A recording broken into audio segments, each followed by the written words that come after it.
Okay, so I'm calling the meeting to order at 7:03. And Wayne,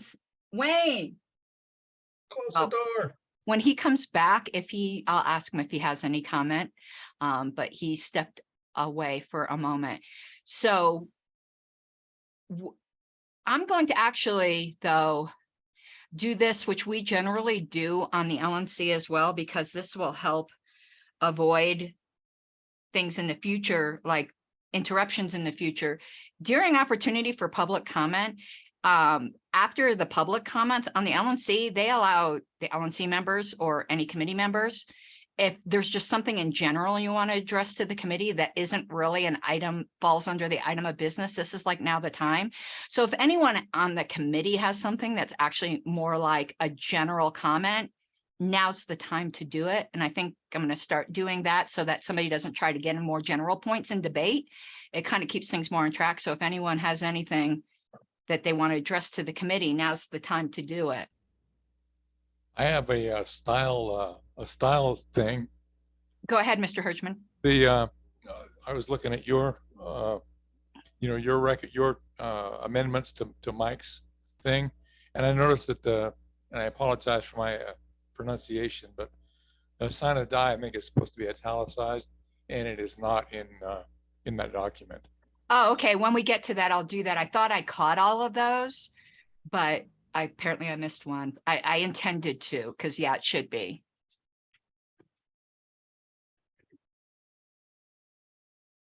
All right, Wayne.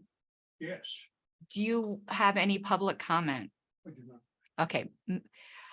Mr. Harless is not. Mr. Rutledge? You. I was speaking to John earlier about marching shoulder to shoulder. And an opportunity is coming up for that on January 16th, the Martin Luther King Memorial Parade. And so if any of you can be there at City Park at the Martin Luther King statue at 9:30, I'm pulling together some people from Arapahoe County to actually represent the flag, know what libertarians look like. I thank you. And just an FYI, you're breaking up a little bit. I don't know if it's just for me. No, there was some breakup there. I don't know if this is an all wives tale or not, but turning off your video may help. But I've been told by people it actually doesn't, and that's all in our head. But I don't know. I'm an old wife, so I can tell tales. All right. So Just in case, I'll turn my video off. Yeah, because you are really max headrooming right now. Okay, so you guys, are you seeing my word screen? Yep. Yes. Okay. So this is where we left off. And if you remember, though, there's a highlighted set here. There was an amendment that I had proposed last time, and then I said, forget it. I can't remember why I made it. I now remember. Why is everything redacted? Okay, this is redacted because I went back to an amendment that I dropped before. All of this redacted stuff we passed already, but I didn't want to pull this one thing that we skipped because I couldn't remember why I made it out of order. But when I scroll down, you'll see we're going to go to where we left off, but I'm going back to this one I skipped because I couldn't remember why I did it. Ah, okay. And this one's for a minute, I thought I was in a CIA meeting. Yeah, you thought you were looking at the Trump search warrant. So I dropped this before, and then now I remember why I made it. And it was under director nominations and balloting, where it says if NODA earns a majority, then the director position shall be reopened to new nominations except the candidates. And Mike had previously dropped shall be ineligible, and I wanted to strike dropped and put nominated. And now I remember why. What people do either on purpose or inadvertently is if a candidate was dropped because they were a write-in, they really shouldn't be eliminated because they didn't run for the position. And what someone can do to prevent someone from running on a subsequent ballot that they don't like is just write them in. And technically, because they got dropped, they got less than nota, but nobody knew they were running. Somebody just wrote them in. Technically, they're ineligible. And that actually happened to you, Mike, Huh? with delegates with Colorado, because you were a write-in. Remember, this wasn't for nota, but it said that people who were not elected as alternates or delegates were ineligible to be appointed by Colorado at the convention. And you were a write-in on that ballot. I was. Yes. I don't remember that, but okay. Yes. So you weren't actually, it was a weird situation that I saw that people could purposely do that. And I don't know if they've ever purposely done that in the future to try to torpedo somebody who might have been talking out in the audience. Oh my God, if Noda runs, I might throw my hat in for chair. And some people are scared that this person may win. They weren't nominated, so they put them as a write-in that technically eliminates them. The only people that should be eliminated are the people who are actually nominated and running, not write-ins. Now, there's going to be a proposal later to eliminate write-ins in Colorado, but until and unless that passes, I really do think that this should say, except that the candidates previously nominated shall be ineligible, not merely dropped.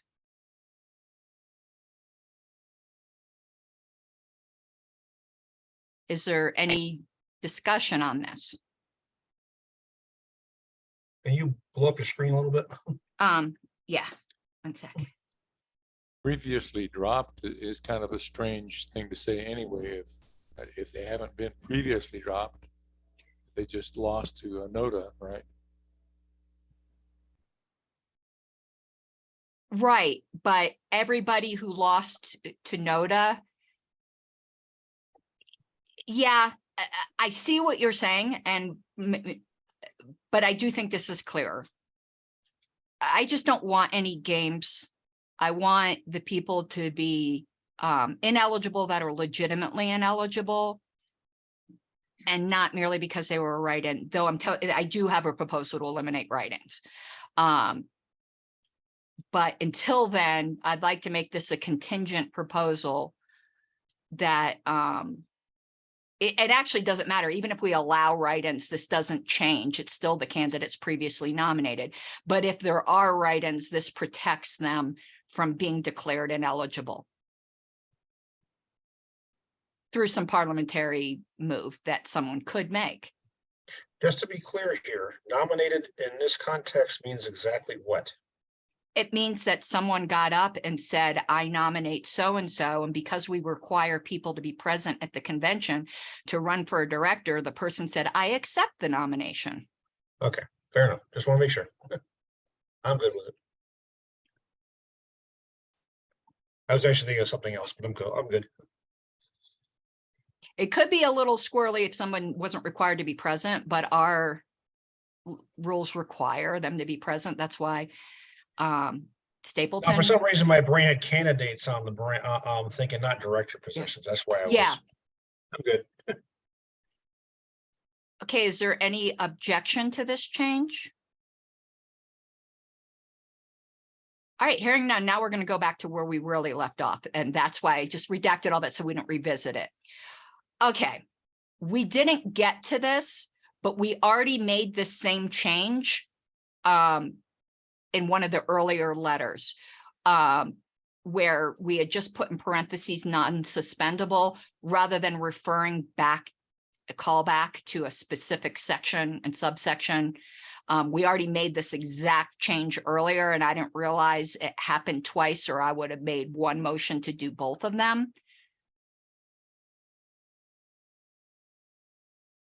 So is there any discussion on this one? Just to note that it's non-suspendable without referencing a specific bylaw and article that could get broken in the future?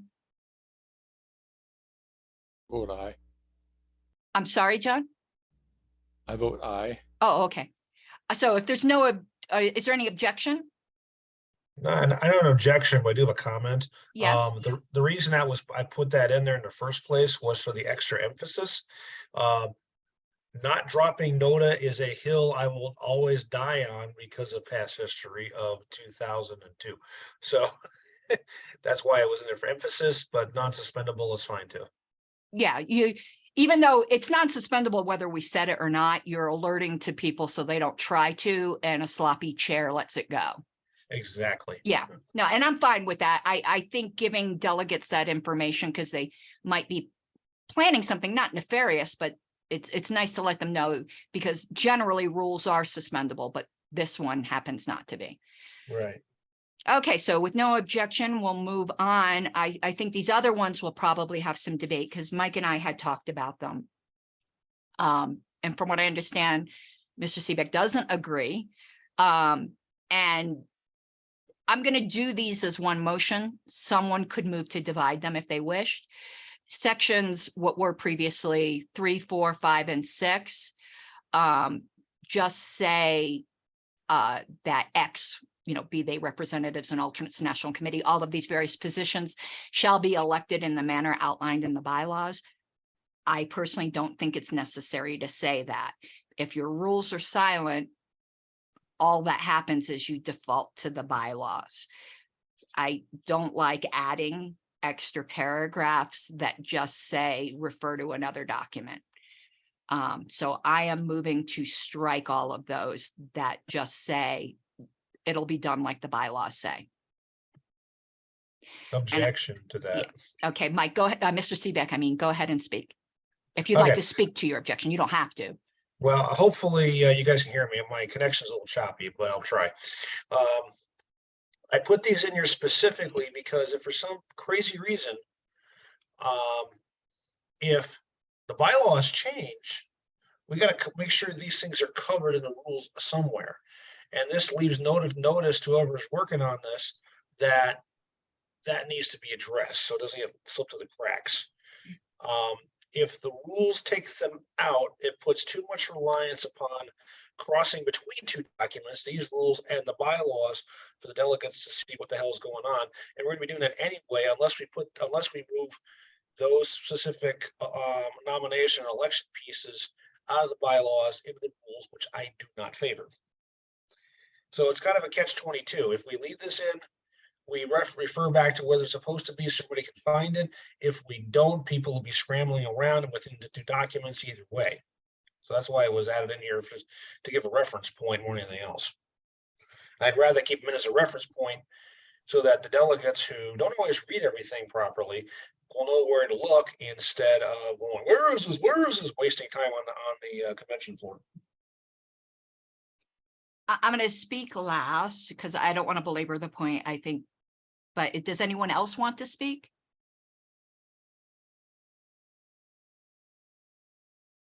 Okay, one reason I think it's unnecessary is just the hierarchy of documents. If your rules are silent, you go to your bylaws. If your bylaws are silent, you go to Roberts. And we don't say anywhere in our bylaws that voting shall be, like for board director votes, are according to Roberts. That joke I made, that there was a set of bylaws, a bylaws revision that I just looked at that's 123 pages long, actually does do that in some places, or just regurgitates Roberts. And that's just not good form. I know delegates can get confused, but I think there's a certain basic, because we could reiterate everything. We could in our bylaws, to keep people from scrambling between rules, bylaws, and Roberts, say, go look at Roberts for this, but we don't. I just don't think there's any breaks on doing this, and that we need to be consistent. And that's all I really have to say on that. Is there any further debate? Mr. Seebeck, do you wish to have the last word? Yeah.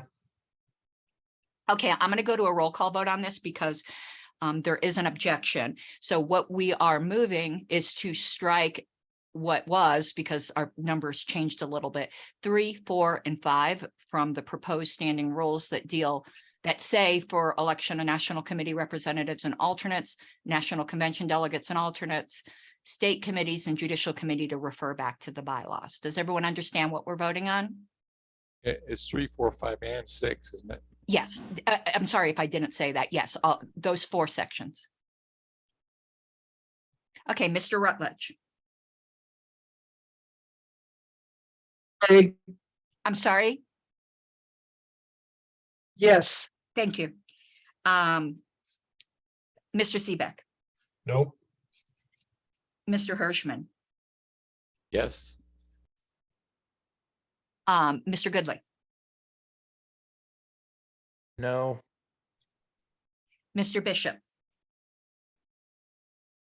I'll abstain. Mr. Fury, Yes. Mr. Schallhammer, No. Okay, it's a tie vote. It will be one of the rare cases where I'm going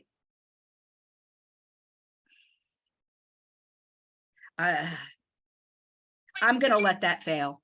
I'm not going to break the tie. The delegates can always amend it on the floor. I'd rather leave this one up to the delegates, so I'm going to abstain. Okay, moving on. So those are going to stay in. And I would encourage the yes votes in the committee, if you feel strongly about it, to propose that amendment from the floor, and we'll leave this up to the delegates. Or you have the right to do a minority report. I wouldn't suggest it for something like that, but you do have that right. Two members, I think it can join in for a minority report. Our rules don't really say how many members can join for a minority report, but I would think it would be the same as for a member submission. All right, so we're moving on to the next section, section 7, subparagraph D. I'm moving to strike the word discussion and make it debate, because that's what it is. Discussion sounds not like debate, not formal. And to tighten up the language so that we're not repeating after the discussion, because it's after the discussion, just putting after which, so that it'll say with a maximum of 10 minutes debate on any recommendation, after which the convention chair shall bring the recommendation to a vote. Is there any debate, not discussion? Is there any debate on this item? I vote aye. Okay, is there any objection? All right, seeing none, that will pass. Mike, I highlighted in E, I think the section number was 9D, not 60. What is 90 of the current numbering, not counting what we just fixed? For minority reports, is this, I forgot because I've looked for a while. This is an internal reference to the rules, right? Scroll down to section 9. Let's check and make sure. I'm not sure. No, I thought, or is it the bylaws? That's got to be the bylaws then, because can you scroll up to the top of this section in the rules? Well, we have it. I have it. I could pull the rules back up. We have it. I have it redacted so we don't get confused. No, that's okay. I'm looking at this beginning of section 7. That looks like, hang on, let me see if I can double check that. You know, I think what we can do for this committee is we can have Mike double check this. I think we all agree that this just needs to refer to the proper section, whether it's 60 or 90. When I was looking at it, I think the reference was wrong. I think we could just make a motion that once we pass all of our proposed changes, to instruct Mr. Seebeck just to go double check this reference, and we'll make sure it's correct. Do you remember what that section refers to? I'm asking Mike. And I'm trying to find it. So, oh, here we go. Let's see. This has to do with, Minority reports. for bylaws and platform? Yes. Yeah.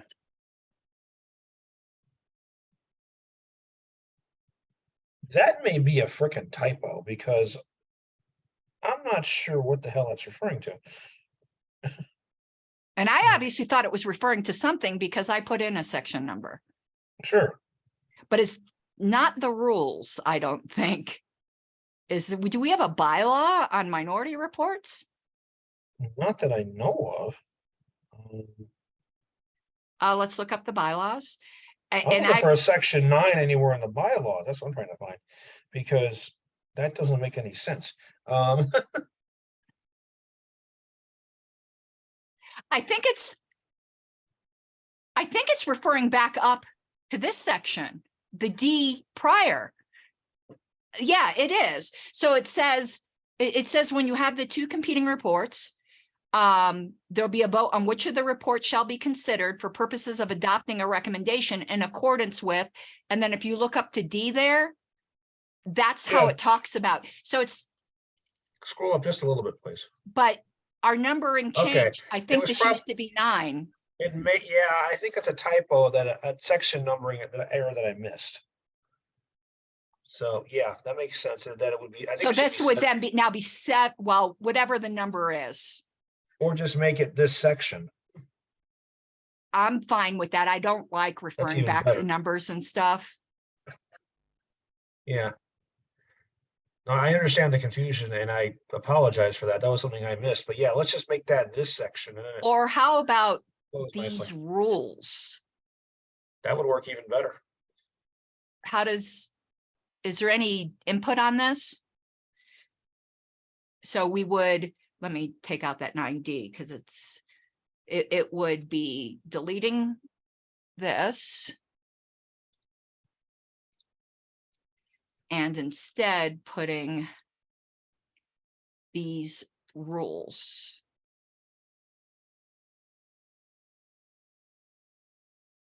Yeah, that's got to refer to this because there's no Yeah. section 9 anywhere in any of the bylaws.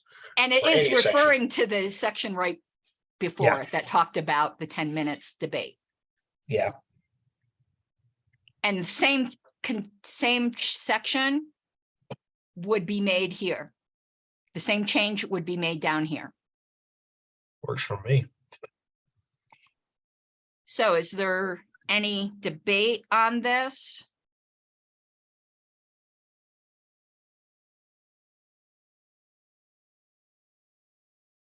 Is there any objection to these two conforming, these changes?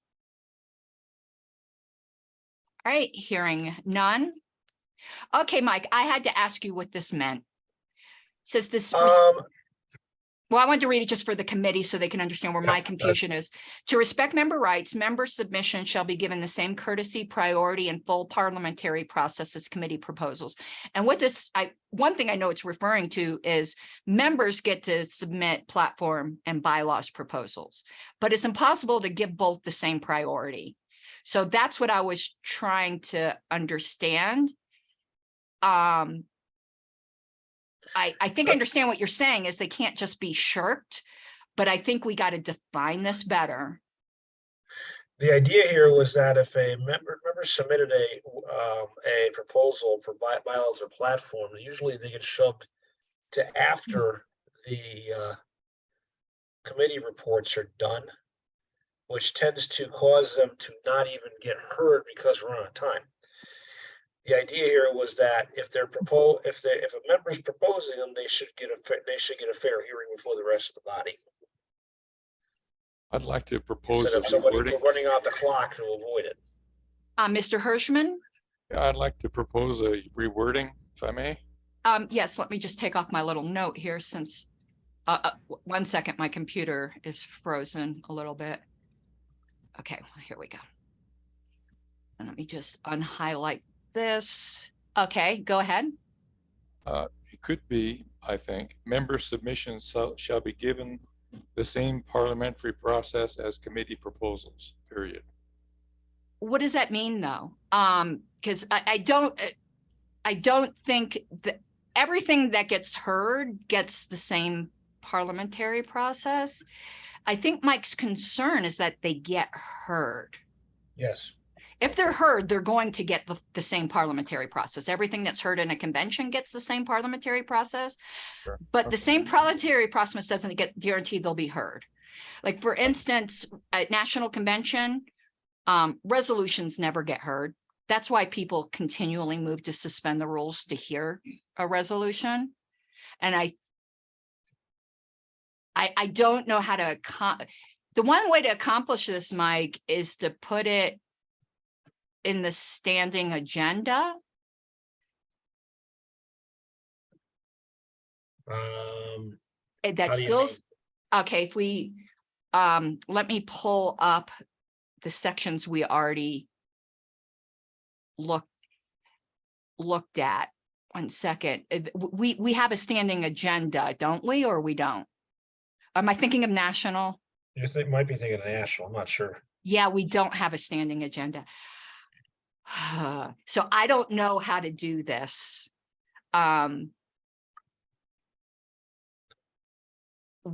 We could say, this isn't an exact wording. We could say, to respect member rights, member submissions, or a portion of the, I don't know how to say this, a portion, basically trying to say a portion of the time allotted for the bylaws report will be dedicated to member submissions, if any. That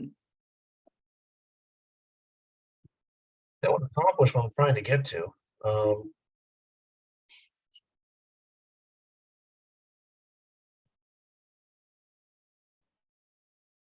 But then you're faced with the question of how much. Right. It technically 5 minutes could be 1 allotted. minute. Right. I don't know if a rule's going to solve this. Because, to be honest with you, there's no guarantee, because the convention adopts the agenda. They can decline to hear the bylaws committee report.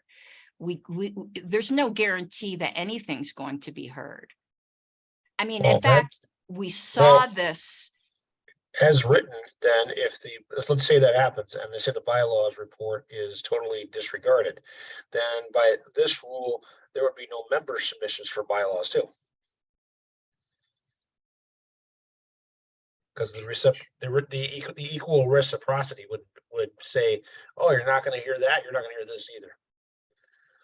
But I don't think we would want to do that, because, I mean, let's just go back to 2021, where a member report got submitted in for the committee report. And Okay, that, I'm going to move to strike this whole section. Line yeah, up. I don't think we can guarantee this. And members have the right to amend the agenda or adopt a different agenda to make sure their submissions get heard. And I would hope a member that put in a submission is there to advocate and say, I moved, to get it on the agenda. Well, I also just saw a trap I inadvertently put here, and I wasn't trying to do this.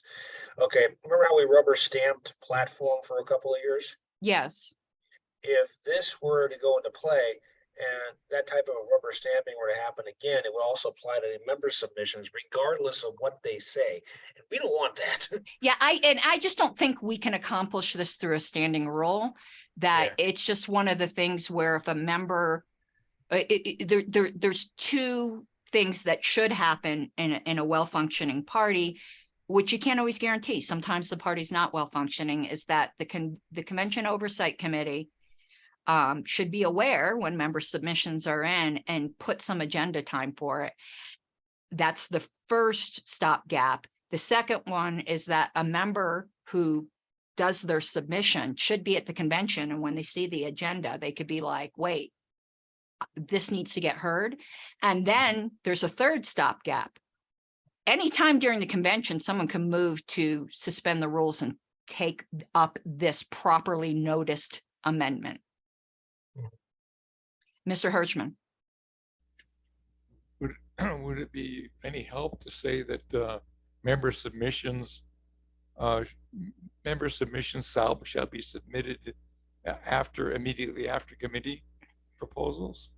Would that help? But what if the committee proposal's not heard? True. Okay.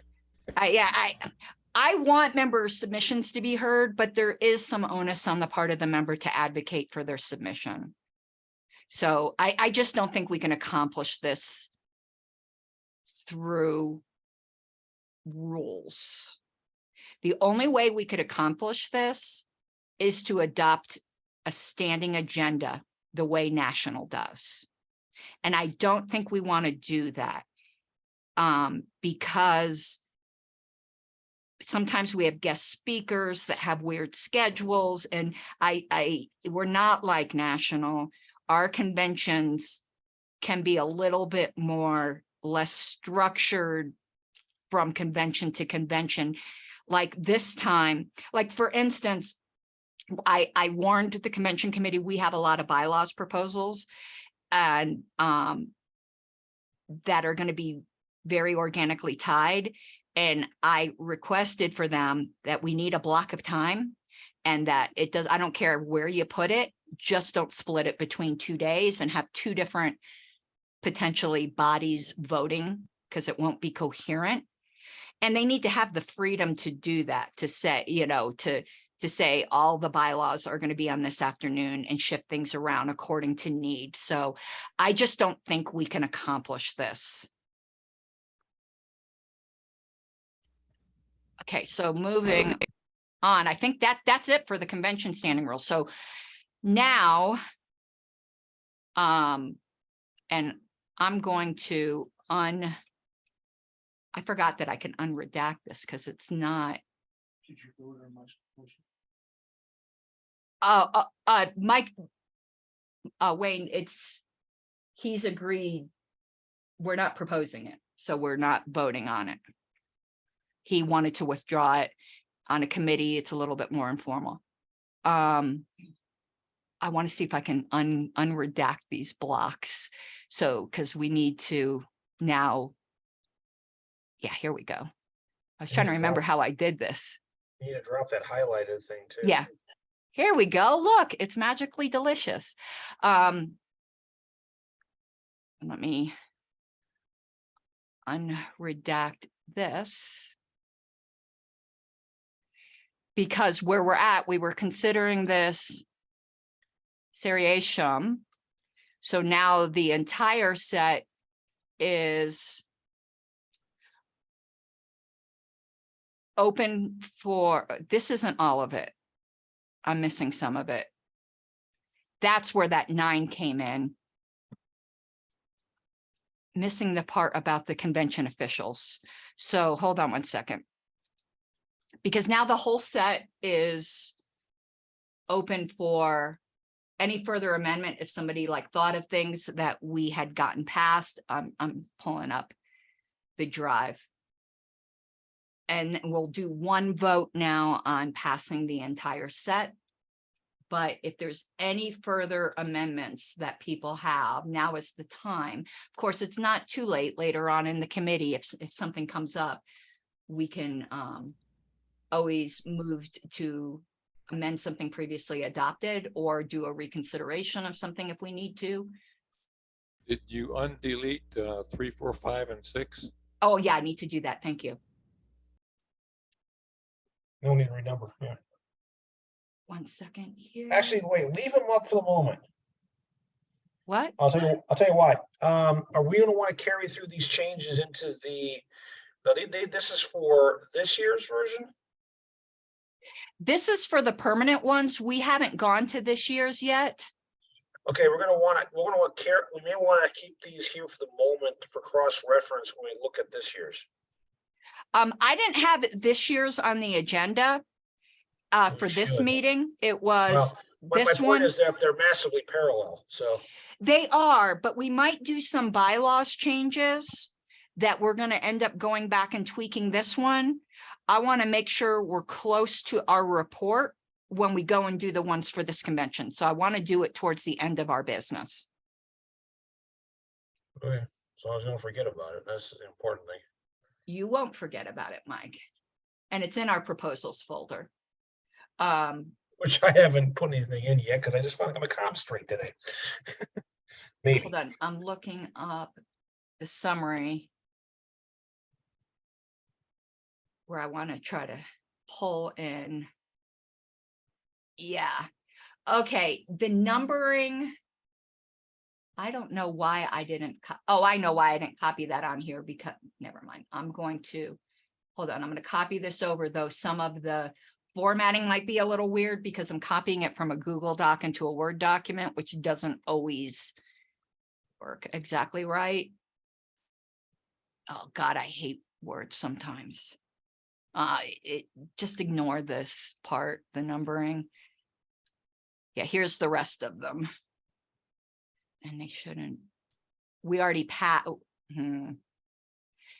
Well, anyway, these are the rules. Just forget about this blue here. It came from what we passed last time. So it starts with 1, and here this will be number 3. And I'll number it correctly when I stick it into our minutes. But is there any further changes to these before we take a vote? And I know the numbering's off. That I'm going to fix at the end. We're going to take one vote on passing these as our committee recommendation for the standing rules, which will be appended to the bylaws. Okay, So- wait a second. I got a question real fast. Scroll back up, please. Didn't we go not too far back down? A little more after this section. Didn't we take sections 2, 3, 4, and 5? They're out. No, So- I abstained, so my motion to delete Oh, them that's didn't right. pass. We didn't leave them. Never mind. Okay. Okay, never mind. I'm straight. I was confused. Yeah, I didn't want to break a tie on this. Okay, never mind. I was confused. Okay. All right, so are there any further changes to the convention standing rules? Mr. Hirschman? Just a thought on that one that you deleted about member submissions. Yes. How stupid would it be to put something in the bylaws under the convention saying that member submissions will be heard, period. That would force the convention. Are we going to force the convention to hear the committee proposals too? No, fuck the committees. I don't know. Just an idea. Yeah, and I actually, even an agenda placed in the bylaws is considered in the nature of a rule of order. So I would think even if it's in the bylaws, they could decline to hear it. Good point. So I don't think that solves it either.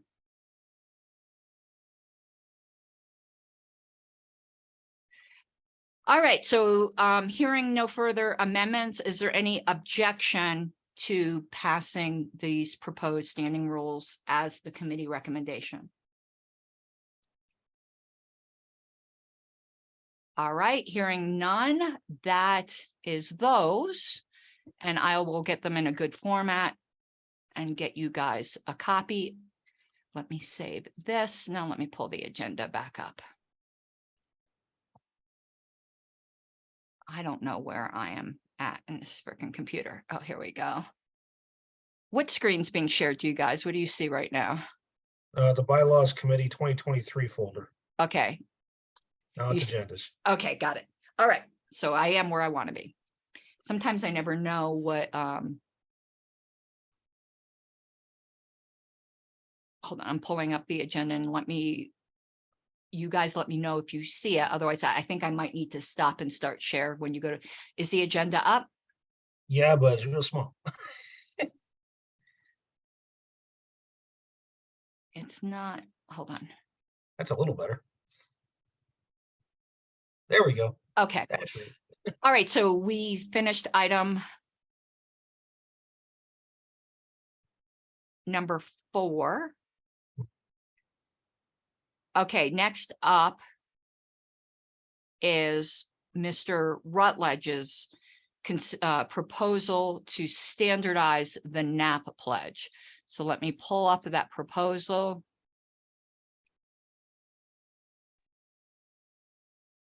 My computer is super slow today, and I don't know why. I think this is it right here. So there's two of them. So in Bylaws, Article 9, Section 3, nomination of candidates, which is you can see the numberings up there.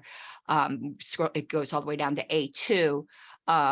Bennett is proposing to strike the word use and change it to initiation, so that that last phrase will read, and a statement disavowing the initiation of force to achieve political or social goals. He has a related change to another section.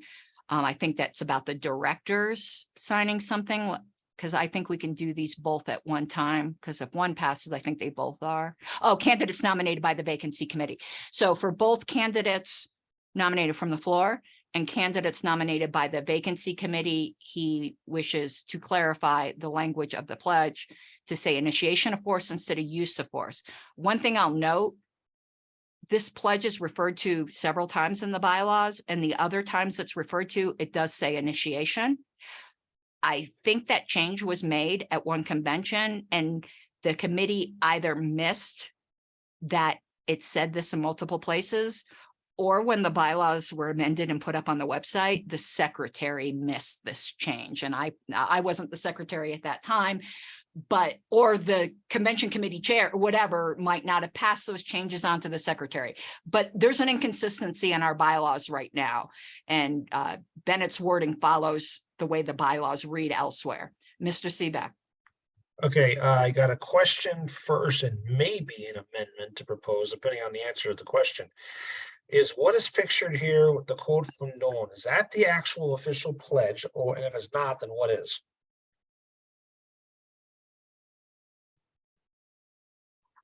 So you want to look at national bylaws, or the national bylaws? general. There isn't an official pledge. Okay. The national bylaws say something like a statement to the effect of, I think. Let me pull up the national bylaws. Let's see what they say. Or we could pull up what the pledge actually says right now. That's what I want to see. On the site, but remember, that's up to the LNC if the bylaws don't say specifically. But let's look, join. Hold on, let's see what it says. I should know this, but I joined so long ago. I'm pretty sure it says initiation. Join now. I certify that I oppose the initiation of force to achieve political or social goals. Okay, let's go back to the proposal. Oops, this screen. Nope, where is it? There it is. Okay, the Nolan quote there says As a advocate means, the initiation of force. and the rest of our bylaws say disavow. Okay, all right.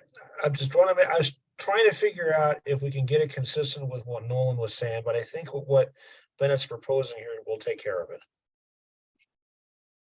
Okay, Mr. Rutledge. I got to admit that I borrowed that particular wording from a membership form back in the previous millennium. Yeah, And I Colorado used to have a form, and I think that's where you got it from. Yeah. And back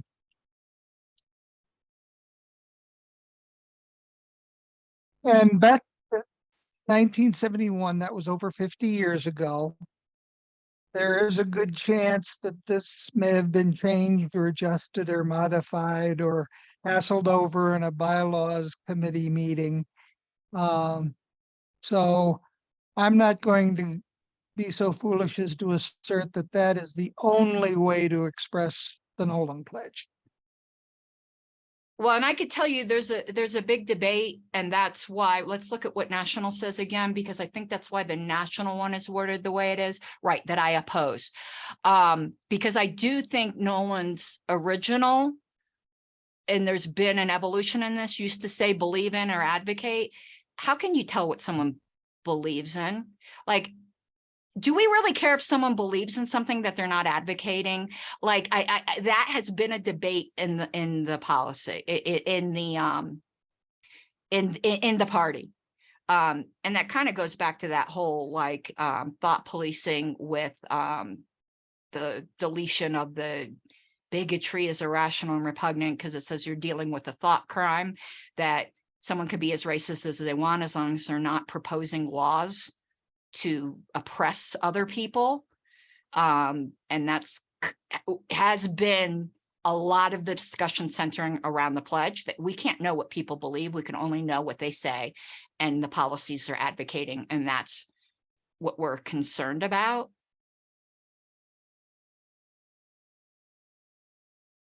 Like, I believe that pacifism is the best state of man. I don't advocate or the use of law to disarm everybody. Like, there's a difference there. You know what I'm saying? Like, I personally think abortion is murder, but I don't advocate, and I know the platform National's different now, for laws to restrict it. So I think what Bennett said here is the best wording, just disavowing the initiation of force. Anyone Hey, else? since you brought the subject of abortion up, Mhm. when we all have a chance to sit around with a drink in our hands, I'll tell you about how this most recent election, I had to grapple with the fact that I don't believe in human sacrifice. But after reviewing Colorado law, I have to concede that if I were elected to the Secretary of State's office, I would have to allow the Archbishop of Colorado to do what looks very much to me like human sacrifice, as long as he conforms to the documentation steps to prove that the oblation, or whatever they call it, was voluntary. So anyway, yeah, it's important for a public servant to realize that their beliefs are not their primary commitment. They have to serve all of the people. I'm just thinking of a funny platform plank, that our joke platform plank, maybe we need to have Oh, we've voluntary actually human come up with some sacrifice. mighty bizarre ones. We were already thinking of voluntary cannibalism. Okay, Conjoined twins. that one's, we've done that. Okay, so is there any And that was objection? euthanasia, one half of a conjoined twin, I thought, wasn't it? No, it was voluntary. It was any one of a set of conjoined twins can commit suicide without the permission of the other. Or something like that. But Colorado's Bigley Wall was better. So is there any objection to these two changes of Bennett's, which is to have the candidates, that the pledge be a statement disavowing the initiation of force to achieve political or social goals, which is the same language that directors sign?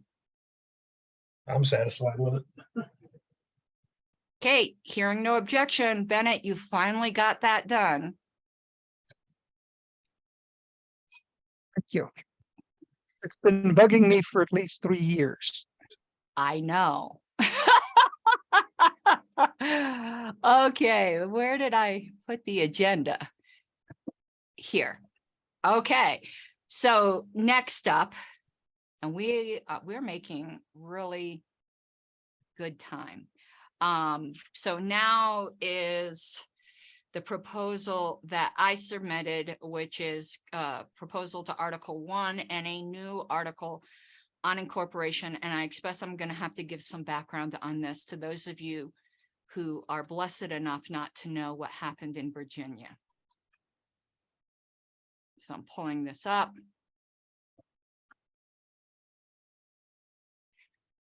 Okay, I propose, and we can divide these, but they are related. So I'm going to be moving them together, but anyone can feel free to divide them.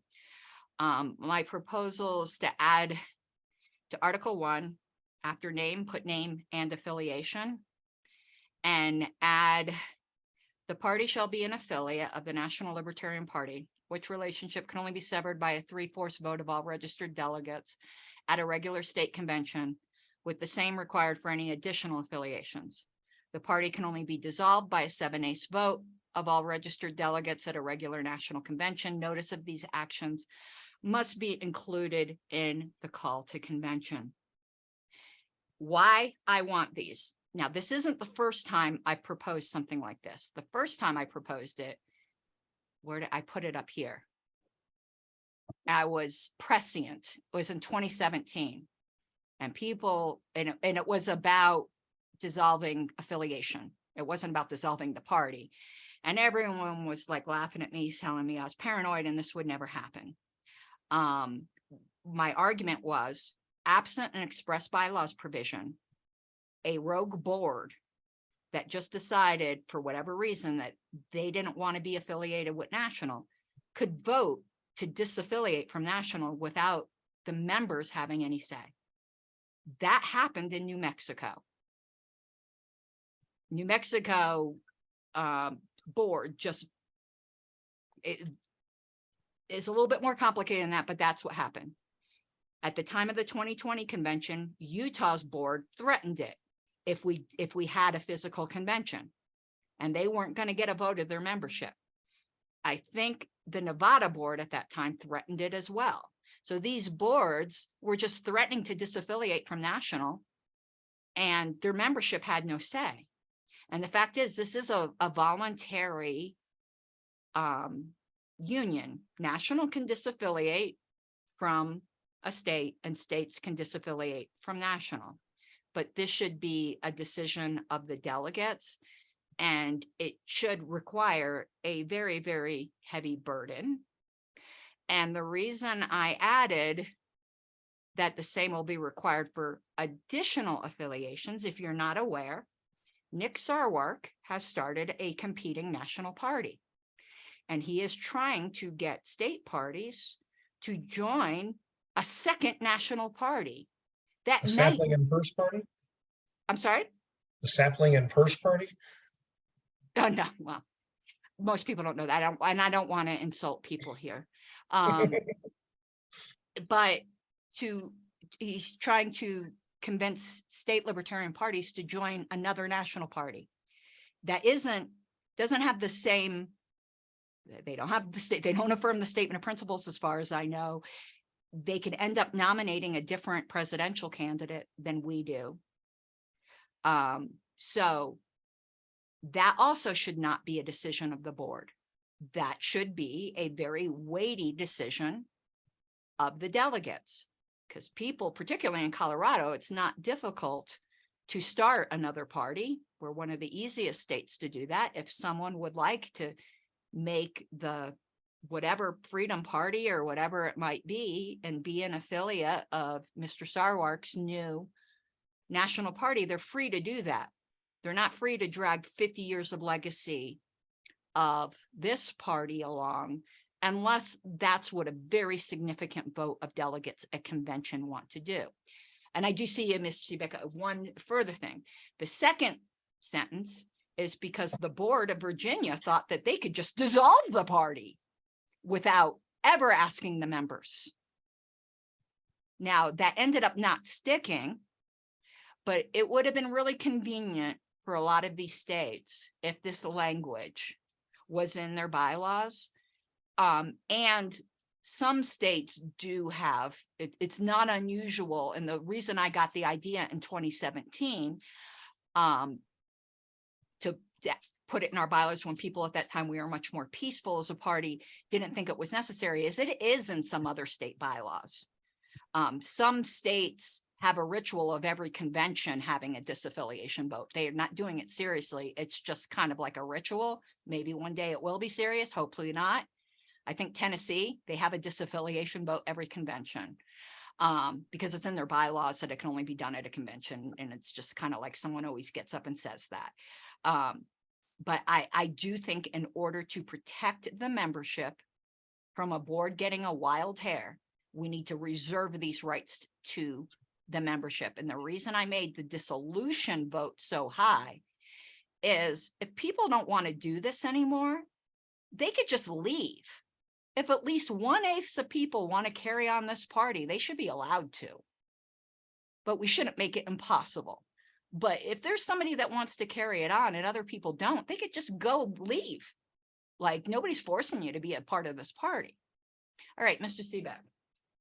Yeah, I just got, I hear all you're saying, but I got a question. Is an affiliation with national in the nature of a contract? Yeah, in a sense. Okay. Forgive me for sounding like a lawyer here, but I'm trying to grasp this a little bit.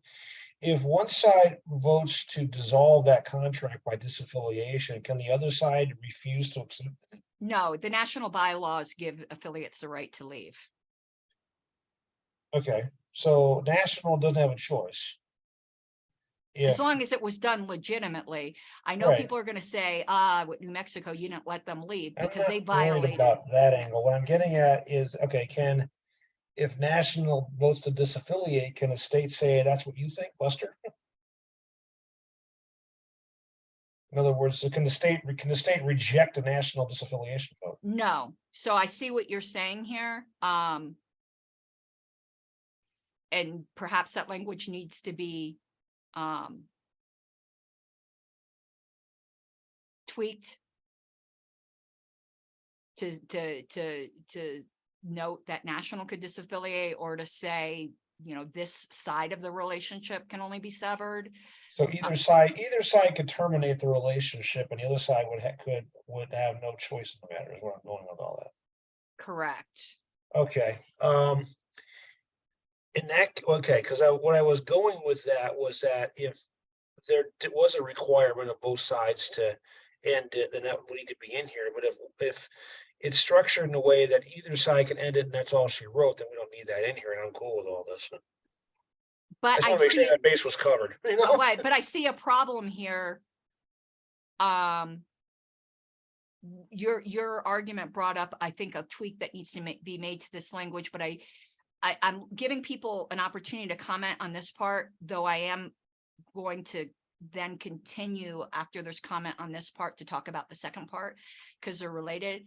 But I do see a slight problem with my wording after you talk, Mr. Seaback, because it seems to say we have the right, that we can't recognize that national disaffiliated us without a vote at convention. So I do think it probably needs to be say which relationship can only be severed by the party, because party is defined here as the Libertarian Party of Colorado by a Right. 3/4 vote. It doesn't say it can't be severed by national. So I am, when we get to that point, going to move to amend that language to make it clear that I'm talking about our side of the relationship. Mr. Hirschman had his hand up, I believe, before Mr. Rutledge, but everyone's going to get to talk. So Mr. Hirschman. Yeah, I think actually Bennett had his up first, but all I wanted to say was, I think we should divide these two, because even though they are related, it's really a totally different subject. I'll recognize you for that, Mr. Hirschman, once I actually, after I speak to my second part, then I'll recognize you for a division motion. Mr. Rutledge.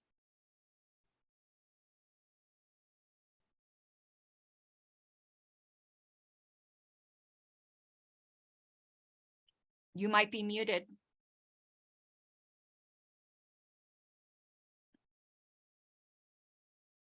Thank you. I was. It's hard to remember from all the emails flurrying back and forth in the last few days, but I thought I remembered something about something requiring a unanimous vote. I changed it. Is that? Good. So yes, I agree that it should not be totally impossible. Well, and I'll Thank you. tell you why I changed it. it's not because I actually think it shouldn't be unanimous. I think if one person wants to carry on this party, they should be allowed to. I changed it because there's an implication to another section of the bylaws that says that particular section can only be amended by the highest vote threshold in our bylaws. And I don't want the highest vote threshold in our bylaws to be unanimous. We have a force field protection that, so if this gets passed, this party can only be dissolved by a 7/8 vote. We can go look at that force field protection. This sentence then can only be amended by a 7/8 vote in the future. I'm pretty sure that's what, Mike can go look at that, I think. I didn't want to make it that amendments had to be unanimous. So that's the only reason I changed it. I still fervently believe that a dissolution should be unanimous because the other 99 people can just leave. They shouldn't have a right to tell somebody else that they can't continue the party, but it created a parliamentary situation I didn't like, and 7/8 was close enough. I was satisfied with 7/8. Okay, Karen Ann, what's the 7/8 thing you're asking me about there? In our bylaws, we have that force field in the amendment section. You mean like Article 13, Section C? Or Yeah, item read C? that, please, out loud. Okay, any article, section, or clause of these bylaws which requires a vote greater than the proportion in clause A of this article, which is the 2/3 bylaws, right? Shall not be amended except by a vote of the greater proportion. And this section shall not be amended except by a vote of the greatest proportion specified anywhere within the bylaws. So I'm reading that to say Article 13C says, if this goes in, would change that threshold to amend section C there to a 7/8 because of the 7/8 vote in Right. here. But at the same time, that doesn't put a 7/8 requirement on Article 1 at all.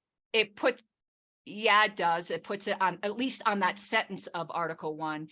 And now that I'm thinking about it, I probably would want to make these separate clauses so that it wouldn't make it for the entirety of Article 1. But let me pull that up.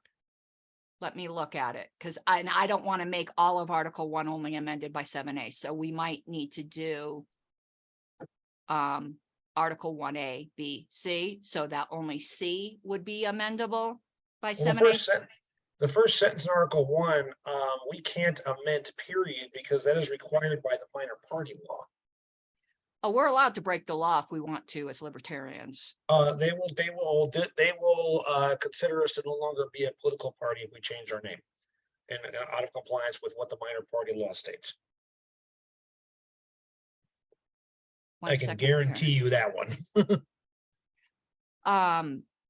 Any article, section, or clause of these bylaws which Right, requires a vote greater than 2/3 shall Right. not be amended by a vote of, except by a vote of the greater proportion. So okay, since, so I will put the 7/8 in there. yeah, and I don't want it to be to that entire section 1. So I'm also going to be proposing that we make these Make that section 1. actually I'm going to be, yeah, section 1 will be section, Or Yeah. call it A, will work yeah, just yeah, fine. I'm going to make it ABC so Yeah. that this first section is its own thing. This one can only be amended by 3/4, and this one can only be amended by 7/8. And then you could almost make the incorporation an item D if you wanted to. Aren't section numbers more typically numbers rather than letters? They don't have, section numbers are numbers, but you can also have letters if you don't have a section division going on. I see. For example, Article 4 on members has A, B, C, D, E, and F because only it deals with is members. Article 5 has affiliates and development group as a section 1 on affiliates and a section 2 on development groups, and each one of those has A, B, C, D, etc. We might want to put section 1 name and section 2 affiliation for this to be consistent. Yeah, but the third section doesn't deal, it's dissolution. Then put this, then put name, affiliation, and dissolution. in the I title. don't want to put that as a title. We'll get there. You can make that amendment, but I'll oppose it. We could get really complicated. I think this covers it. Then just make it A through A, B, and C, and that's fine. Yeah. Okay, so I know Mr. Hirschman's going to want to do a motion to divide. I want to just make my argument for the other one, and then we'll move on to amendments and divisions and all that sort, well, divisions and amendments, because he has priority and recognition. Actually, I don't think he needs to be recognized. Actually, Mr. Hirschman, after I make this argument, now that I'm thinking about it, since they are arguably unrelated, it has to be divided upon the demand of a single member. So after I make my argument, just tell me if you still want to divide, and then it will be automatically divided. Actually, I don't think it requires a vote. I think you have the right to demand that. So under incorporation, it's a related topic. Right now, the LPCO is incorporated. There are certain requirements in order to stay incorporated that the board needs to follow. But the incorporation, the existence as a corporation is separate from the existence as a party. The party pre-existed the incorporation. The incorporation's really only done for the purpose of limiting the personal liabilities of the directors. It doesn't protect the party assets at all. That's not what incorporation is intended to do. The assets of a corporation are, if the corporation misbehaves, they can lose their assets.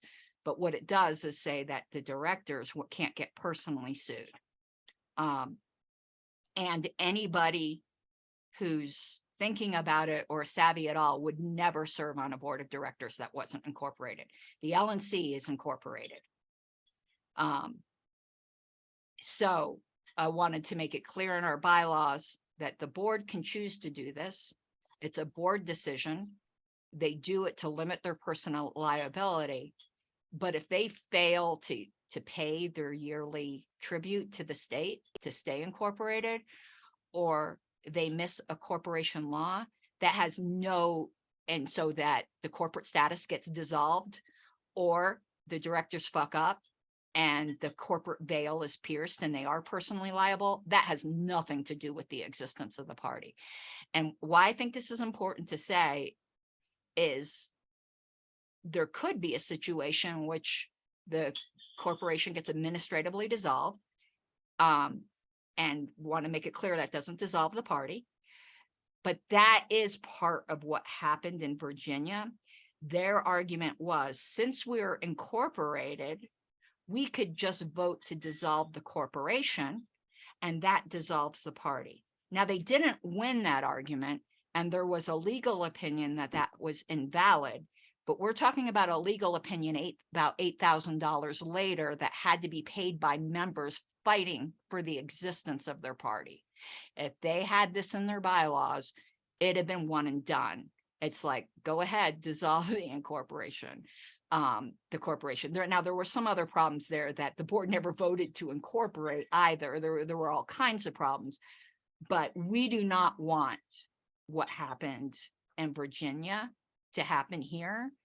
And it can happen with any party that chooses to incorporate to limit board liability. And I think this is a bylaw that should be adopted by every affiliate.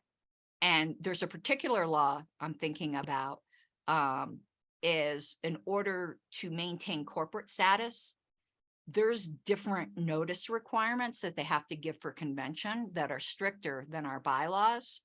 And if they don't follow it, it doesn't mean our elections of directors aren't valid. They're valid for the party, but they might not be valid for the corporation. But the only effect that has is that the directors can end up being personally liable. I read through the corporate law, the nonprofit corporation law here. It's actually very good. It's much better than Virginia. And in almost every case, it says unless the bylaws provide otherwise, except for one, which talks about notice of convention. Notices of convention to keep corporate status have to be published 5 times in a newspaper of general circulation, no later than 10 days before the convention. That's completely different than the minor party law, which requires it be published 1 time, no later than 15 days before. And the corporate law can change and somebody might not know it. That's up to the board to keep up. That's not a problem of the members because we're in no way any more liable if the board fucks up their incorporation. I just want to make our rights as members clear here. So, Mr. Hirschman, do you still wish to divide these 2 questions? Yes, please. I mean, this is a pretty big deal. And I think it deserves its own debate. Okay. No worries. We're going to start then with the first one. I'm going to move to make those amendments that came up during debate. I'm going to do them separately. The first amendment I'm moving, which relationship can only be severed by, and I'm going to do it in purple, the party, because the party is previously by, previously defined as the LPCO. So that way it doesn't have us in some weird position where if national disaffiliates us, we still have to claim we're an affiliate. So that's I'm moving that amendment. I think I've already spoken to it. Mr. Seebeck. Oh, I see. By the party, by. No, that's right. By the party, by a 3/4 vote. Okay, go ahead, Mr. Seebeck.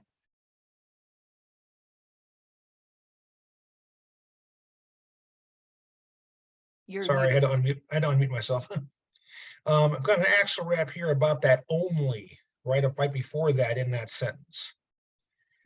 Does that not impose a national can't sever the relationship part? Or are we trying to limit only to what it being only at the by the delegates at a convention? Can you think of a way? Because I think it could be read either way. And I think reading it to limit another party when we specify the LPCO isn't the most logical reading, and in principles of interpretation would kind of render it absurd, but I'd rather not even have an interpretation. Can you think of a different way to word this? Let me think a minute. First of all, I need a comma after National Libertarian Party. No, which is a restrictive clause. It doesn't get a comma.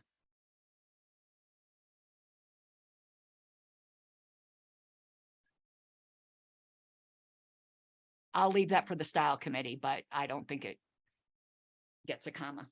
Well, the correct way is semicolon such relationship. But anyway, that aside, I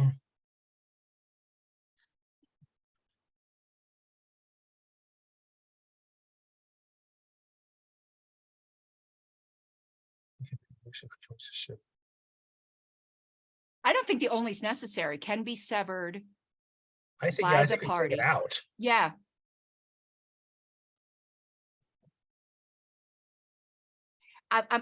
I'm trying to say that the board can't do it. Right. Yeah, no, it needs to be enabled for the delegates at convention by the 3/4 vote exclusively. Oh, no, can be severed by the party only by a. There we go. That's better. That's better. A little better, I think. Yeah, that makes it clear. Because that's not dropping. I'm trying to avoid the appearance of dropping a mandate on national here. Right, because it won't matter. We can't. Right. And this makes it clear that on our end, it can only be severed by a 3/4 vote of all registered delegates at a regular state convention. Okay.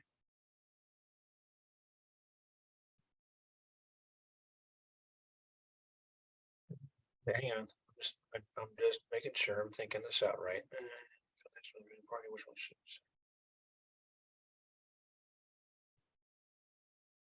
And should it say what the same threshold required for any additional affiliations, or is with the same? I would put threshold in there just for clarity. Yeah, because it's reading a little awkwardly to me. I'm going to do that as a separate motion. I'm just dealing with this one. So you have anything further on this one? No, And just a caution to everybody, if this is something we want to do, which I think it is, we need to get the wording right. Because once this is put into place, it can only be amended by a 3/4 vote of all registered delegates at convention. this is really delicate. So the wording needs to be right.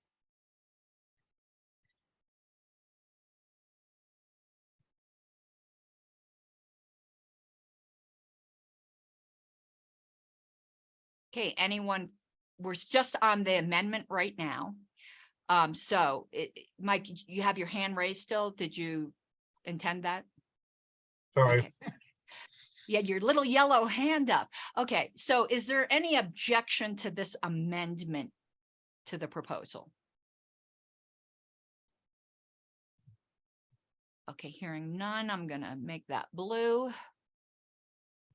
My next amendment to this same proposal, and I'm doing this step by step. Whoops, that's. I'm leaving it purple because I can't get the right color, but well, we'll just make it a different shade of blue. Sorry, because this was originally in Word and the colors. Oh, here we go. Well, that's not the same one, but it's close enough. I'm adding now here threshold just to make it clear. I normally wouldn't worry about it, except that this is going to create such a high threshold for future amendments of this section of this one subsection. So with the same threshold required for any additional affiliations. I think that helps. Is there any objection to that amendment?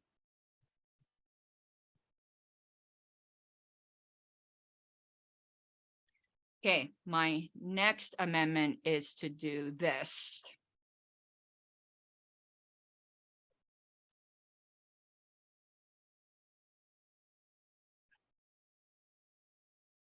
And the reason again is so that now they're distinct subsections, so that Article 1A, though it would be inadvisable because of minor party law, can be amended by normal amendment processes. Article 1B would need a 3/4 vote of all registered delegates at a regular state convention. Article 1C would require a 7/8 vote. So it doesn't stick that 7/8 on that entire section. That's the only reason I'm breaking them apart. Mr. Seebeck. Okay, two things. One, you have an extra space in front of the party on C there. There you go. Second thing is the A, B, and C should be stylistically small letters with a leading open parenthesis. Yeah, I'm having problem in Google Docs. Okay, The I'll fix that later. standardization of format will be fixed in our report. You know, we'll comb through that, but this is just what Google Docs is doing. Okay, now, this might not be in the right spot. But the second sentence in C, I think might need to be its own line. Because it refers back to B as well. Yes,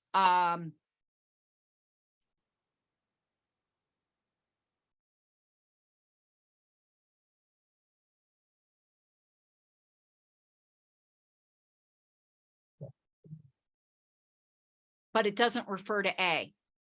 And that's No, my- but it does refer to B and C, so I'm not sure how to work that. It's not exclusive to C, but it doesn't refer to A, you're right. So we gotta figure out how to sort that out. I think we have to say notice of, Well, A doesn't refer to an action anyway. right, I think it would be fine. But I don't want that notice requirement to be amended by a lower threshold Then the 7/8.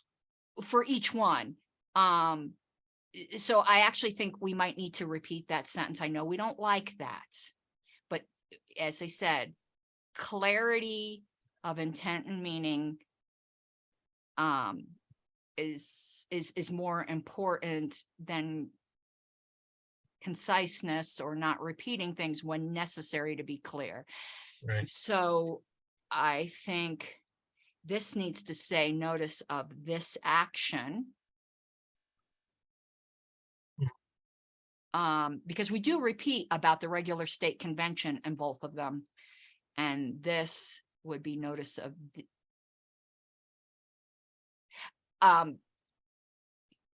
learn something. If you all watch that video, the singular includes the plural in bylaws interpretation. So it doesn't, even though this has two separate things there, one action, either of them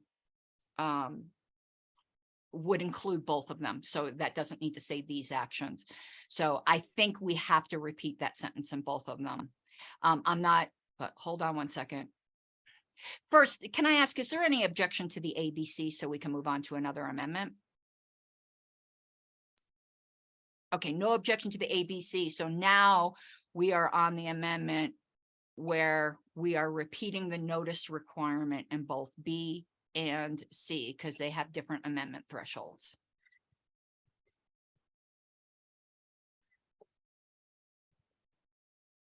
Is there any objection to this amendment?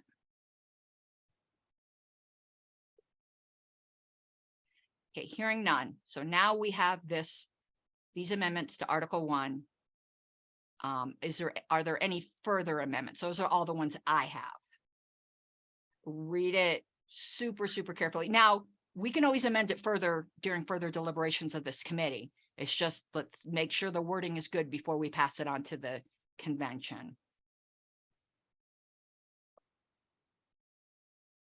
One second, please. I'm double checking Yep. something here. The blue I wanted. These aren't the droids I wanted. Question, Yes, Mr. Hirschman? do we need to say all registered delegates in B? I understand it in C, but in B, isn't just a 3/4 vote sufficient? No, I want it to be of all registered delegates. Yeah, I get it. Okay. These actions are super serious and somebody shouldn't be able to move them when there's a bunch of people out of the room and barely have quorum. Okay, I got something I want to, this may be a nitpick, but let's make sure we got it right. On the last item on C, you say call to convention using the actual formal term as defined in Article 9, Section 1A. Do we want to have, instead of saying regular state convention in B and C, to say convention with the capital C, because that's the same thing? Just for the. No, I wanted to consistent say regular terminology. state, I wanted to say regular state convention that has a parliamentary definition to it in case the convention section gets amended later. I know that I am suffering post-traumatic stress disorder from all of the affiliate dramas I've been in, but Michigan right now had a huge thing as to was this particular convention or action done at a regular state convention. And later, if we mess up our definitions of convention and it's unclear, we might inadvertently be referring to something that's not clearly a regular convention, which has a very specific meaning in Roberts in this section. In other words, we could end up amending this through reference, and I don't want to do that. I want to make it absolutely clear we're talking about a regular state convention. Okay, fair enough. My concern is that the term convention is specifically defined as a convention held each calendar year. So it is a regular state We convention have by special definition, conventions too, but that is a separate definition. but that can be amended by 2/3. And we could Right. redefine what convention is, and that ends up amending this one through definition. Okay, Whereas regular state convention has a parliamentary definition. well, don't rely too much on Roberts over bylaws, but I understand where you're coming from. Mr. Hirschman? Is the capitalization of convention and call to convention, is that to identify it as the regular convention? No, I think Doesn't need to be. it doesn't need to be capitalized. Right. It's more of a stylistic thing. I was writing it a little bit stream of consciousness, and I meant to go back and because I had convention before I did have it capitalized, and then I was like, no, Yeah. I want to. It's more consistent to have it small. It's just, yeah, stylistic, but that's all right. Mr. Hirschman, did you have something further? Because your little yellow hand is still raised. Right, sorry.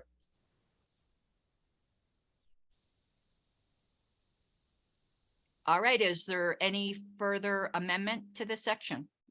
Giving you a second chance here. All right, are there any objections to this proposal? And we're not doing incorporation yet, that's been divided. All right, hearing none, this passes as our proposal. Now we're moving on to this incorporation. And I realize I neglected to give a detail here, which you guys need, even though the article number is TBD. I did have a specific place I was envisioning it. So I should indicate what my intent is there. I intended to put it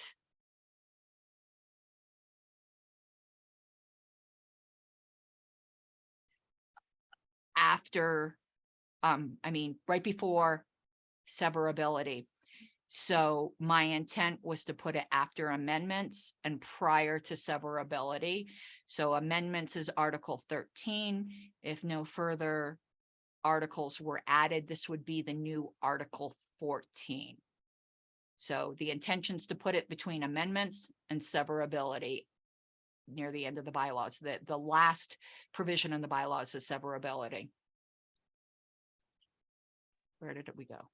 Oh, right there. Okay. No, that makes sense because the severability clause has to be the last one. Yeah, I'm just going to make a note of this here. I want to put it in regular type. Okay. In between amendments. Severability. God, I can't type today. All right. And I already spoke to it, so we're open to debate and amendment on this.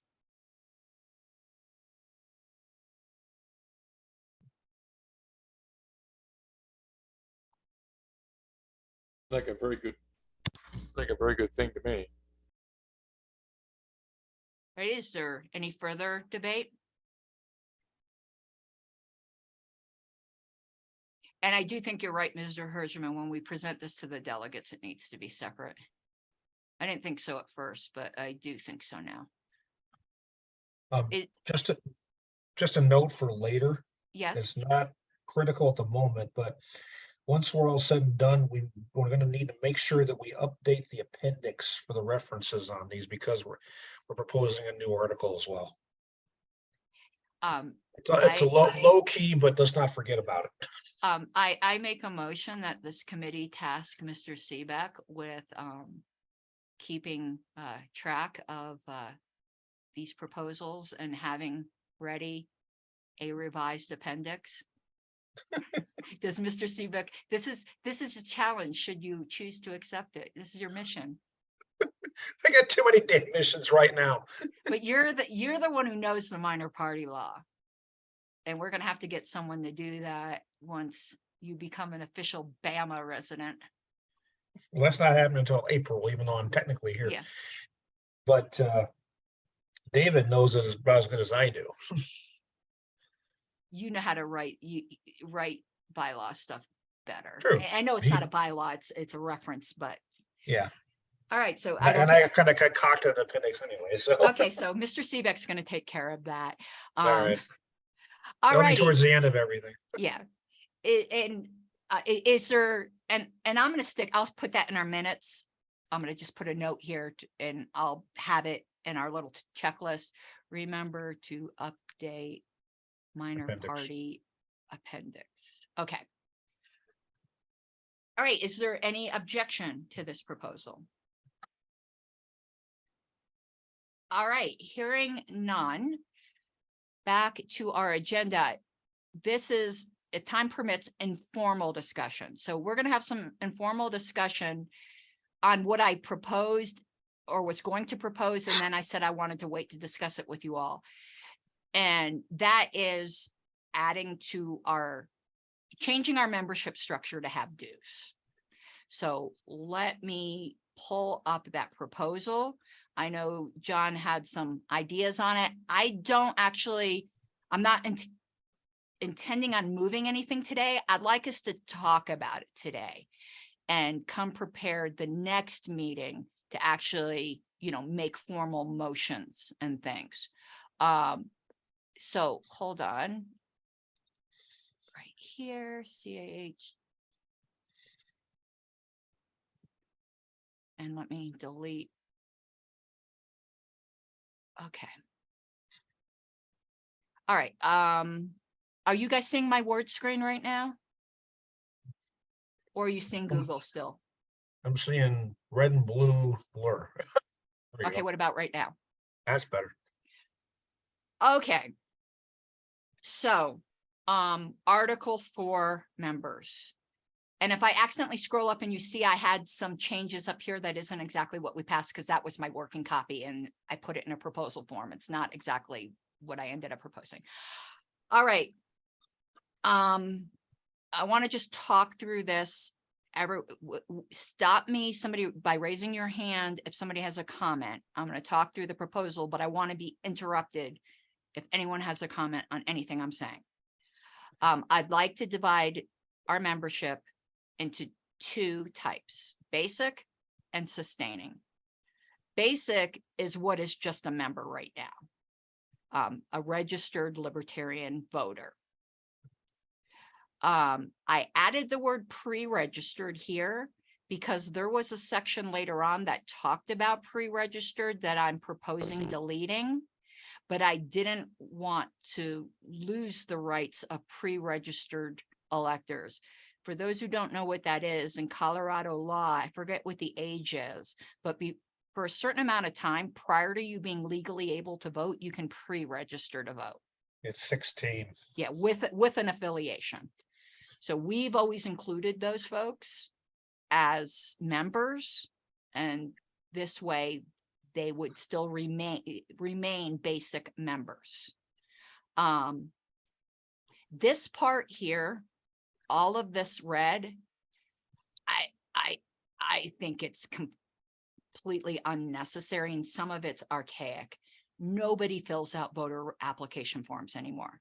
We don't have voter registration drive circulators anymore.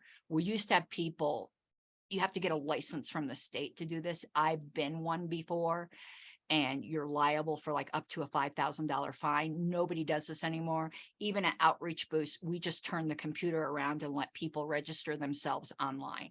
This is very archaic language. Can you scroll back up a second, please? Sure.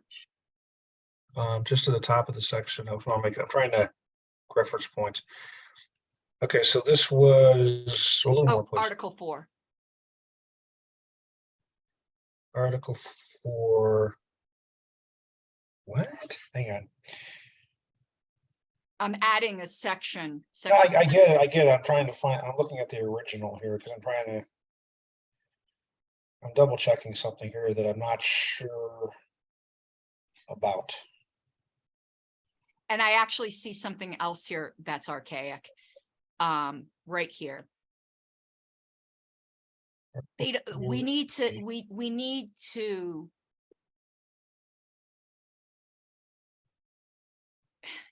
Bear with me a second. I please. think we need to modernize this language and make it so that it includes paper applications.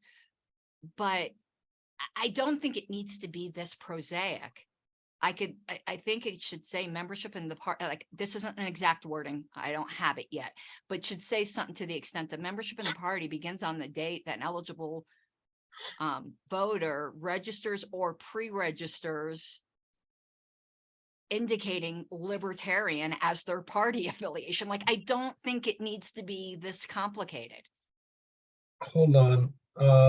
Article 4 does have a back reference to the minor party law, so I'm looking that up real fast. Okay. Okay, because that's what I had asked you about. Yeah. I need to double check that to make sure that what we're talking about here, that we don't delete something we can't. Okay. Yeah, check that, please. Yeah, let's see.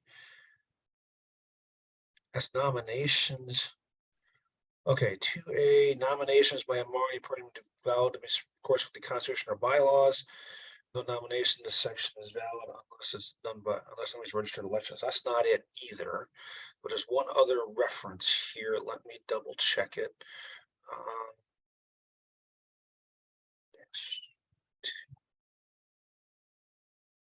18, 502. Oh, that's a typo in the appendix. Okay, no wonder I'm confused. Let's try that. There we go. Just 2,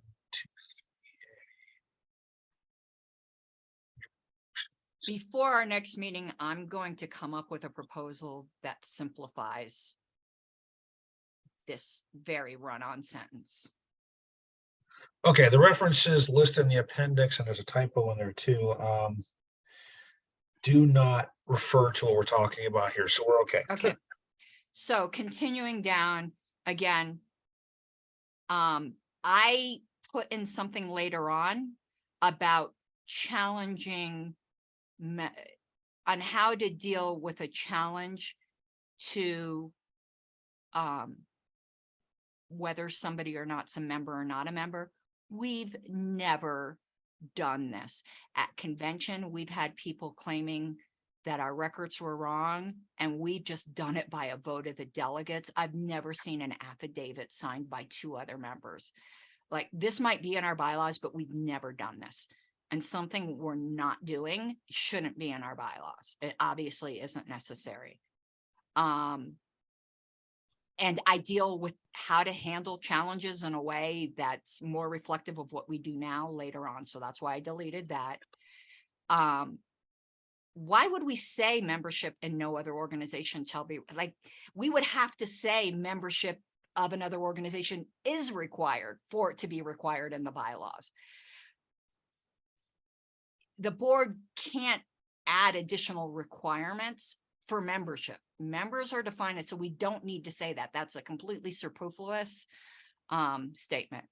I deal with this thing about who can be a director when we add the dues.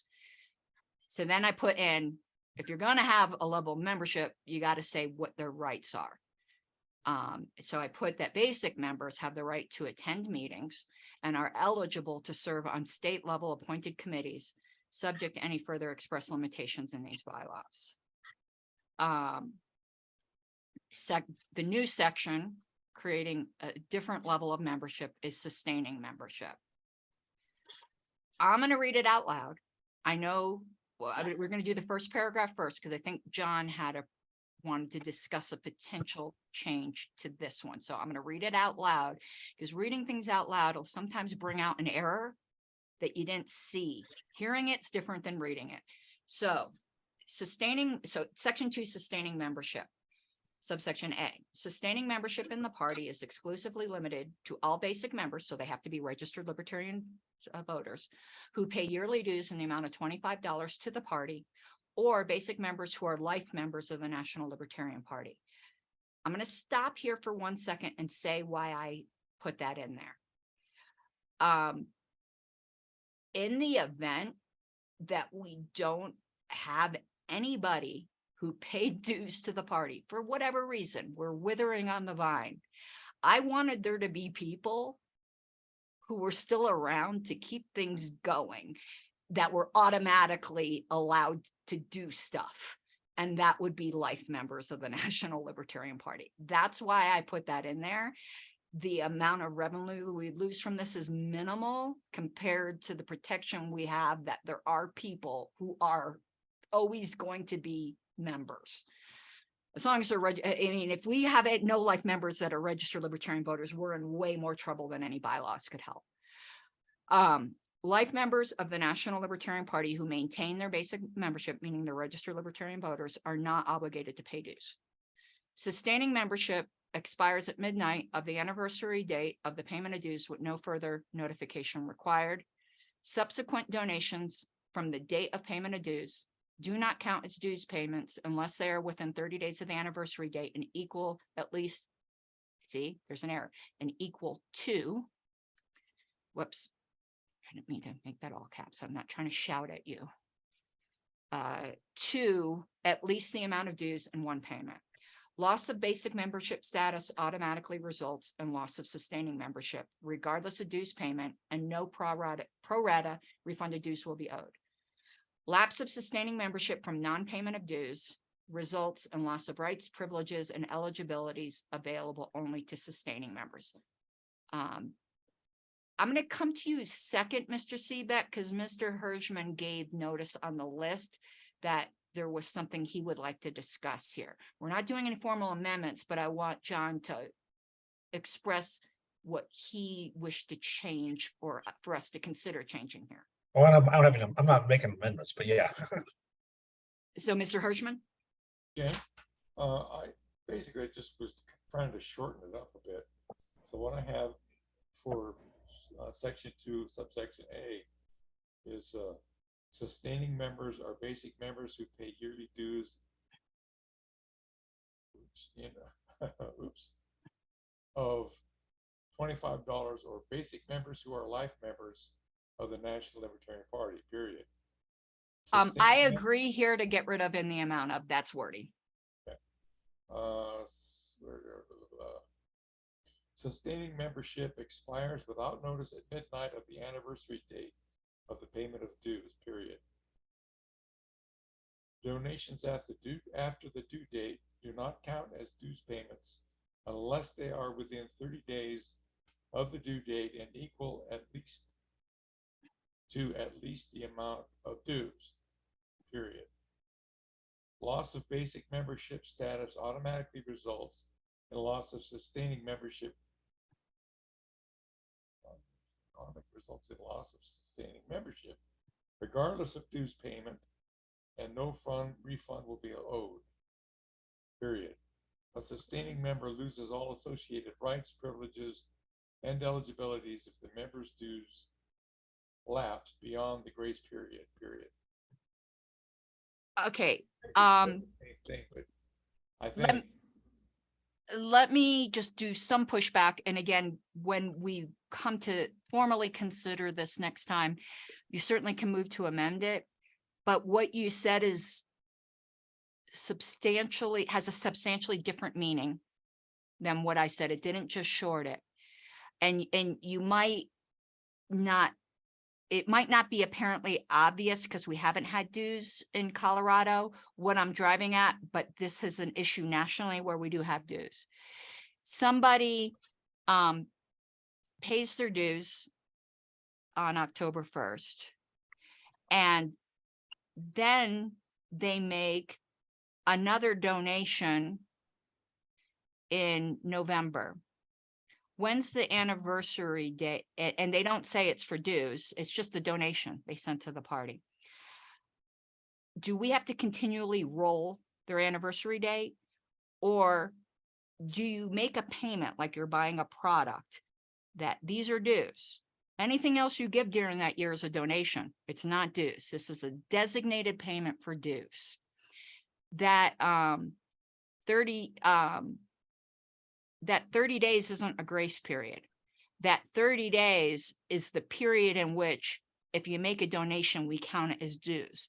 So that we're not doing this continual rolling anniversary date that keeps shifting. Everyone should know when their anniversary date is without having to keep track of. And what if they're giving $10 a month? Is after 3 months, is that the $25? It's very, very complicated nationally because we do a rolling anniversary date and it is a nightmare. Despite having the CRM, it's a nightmare. We are too small and don't have the tech staff to do that. The dues payment needs to be the dues payment. It gives you a year.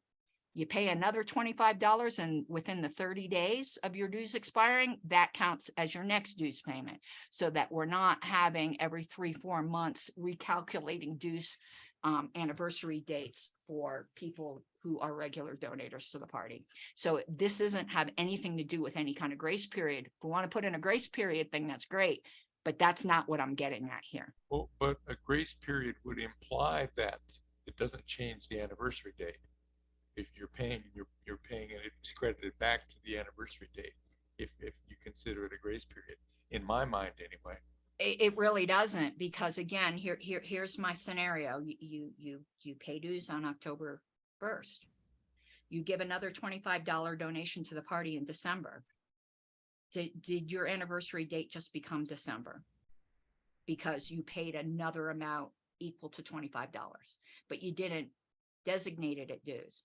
My thing is saying nothing in the 11 months from your anniversary date counts as dues. Anything else is just a donation to the party over and above your dues. It doesn't shift your anniversary date. It's not a grace period.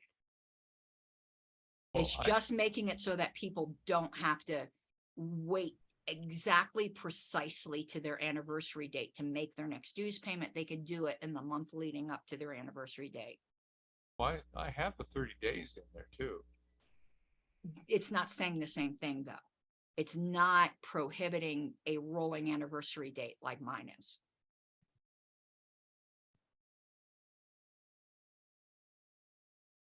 A grace period, that means you haven't changed the date, but you have 30 days in order to pay back, the dues for the following year.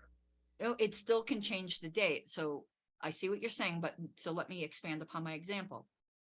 You pay a dues pay in October, then you give another $25 to the party in December. The way yours would be is that their anniversary date could be October or it could be December, and they have 30 days to cure any lapse depending upon when you consider it lapse. It doesn't answer the question, does that December payment give them another 2 months of membership? Or if you say a January payment, does it move their anniversary date forward? This says it doesn't.